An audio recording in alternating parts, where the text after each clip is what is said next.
म्हणले तुम्ही video news करून टाकता, म्हणले आमची न्यूज करून तुम्ही आमची बदनामी करता, फाईन फाडलं तर तुमचा काटा देणार म्हणले आम्हाला. देशाचे पंतप्रधान नरेंद्र मोदी वारंवार सांगत आहेत की देशावरती आर्थिक संकट येणार आहे. या काळामध्ये जे गोरगरीब आहेत त्यांच्यावरती खूप मोठं संकट असणार आहे आणि हे जे लोक या ठिकाणी फळं विकतात यांचं उदरनिर्वाह या फळं विकण्याने होतं. नांदेडमध्ये कोणत्याच प्रकारचा हॉकर झोन नाहीये, यासाठी हे लोक असं फुटपाथवरती आपलं गाडं लावून आपलं सामान विकतात आणि उदरनिर्वाह करतात. त्यासाठी यांच्यावर कारवाई व्हायला नाही पाहिजे म्हणून आम्ही नांदेड सिटी न्यूज कडून एक व्हिडिओ केला होता याच्या आधी आणि त्या माध्यमातून आम्ही असं प्रशासनाला विनंती केली होती की या लोकांवरती कारवाई करू नका, जेणेकरून यांचं उदरनिर्वाह ज्या गोष्टीमुळे होतं ते उद्ध्वस्त होऊ नये. तर तुम्ही यांनी व्हिडिओमध्ये त्या आमच्या बाईट दिली होती आणि म्हणल्या होत्या की आमच्यावरती कारवाई करू नये, आम्ही आमचा घर जो आहे या बिझनेसवरती चालतो, या व्यवसायावरती चालतो. तर नगरपालिका यांना येऊन धमकी देते, यांना असं म्हणते की तुम्ही व्हिडिओमध्ये बोलला होतात म्हणून आम्ही तुमचे काटे उचलून नेतो, तुमच्यावरती कारवाई होईल, तुमचा गाडा तोडून टाकू.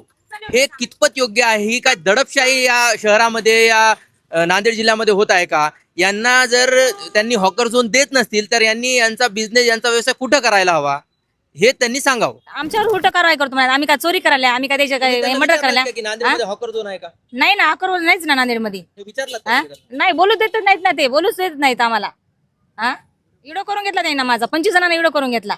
म्हणजे हे बाईले बोलायली गाडा तोडा म्हणते, गाडा तोडा, हिचं सामान उतरा. सामान उतरलं होतं ना, अर्धा सामान उतरलं होतं, माझं अर्धा सामान दुकानावर होतं.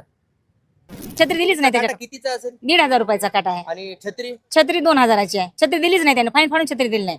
तुम्ही हा जो व्यवसाय करता तुम्हाला दिवसाभरामध्ये किती पैसे उरतात? 500 रुपये उरतात. माल विकला तर 500 रुपये उरतात. माल विकला गेला तर काही 1 रुपया उरत नाही. उलट आमच्या अंगावर 1-1 लाख रुपये पडले कर्ज. किती दिवसाचं त्यांनी नुकसान केलंय? आमचं नुकसान गेल्या महिन्यामध्ये त्याने केलं तर 3,000 रुपयाचं नुकसान. 3,000 रुपये फाईन पडले आम्ही. छत्री दिलीच नाही त्यानं. आता 12 मिस जातात. आता काटा उचलले, फाईन भरला तरी काटा देणार. 2 काटे नेले, 2 गाड्यावरले उचलून. 2,000 रुपयाचे आता सर काटे आणले आम्ही विनाकारण. सर वॉर्निंग नाहीये, काहीच नाहीये. आले की सर इथं स्टार्टिंगला आमचे 3-4 गाडी त्यांनी टार्गेट करायले. का मग? गेल्या वेळेस न्यूज मध्ये आई बोलली होती म्हणून, दुसरं काहीच कारण नाही साहेब. आता त्यांनी बोलून दाखवले की तुम्ही न्यूज मध्ये बोलाले, असे करायला तसं करायला, म्हणून काटे उचलले. आता गाड्या तोडू लागली सर. रिक्वेस्ट करून गाड्या तोडू दिल्या नाही त्यांना.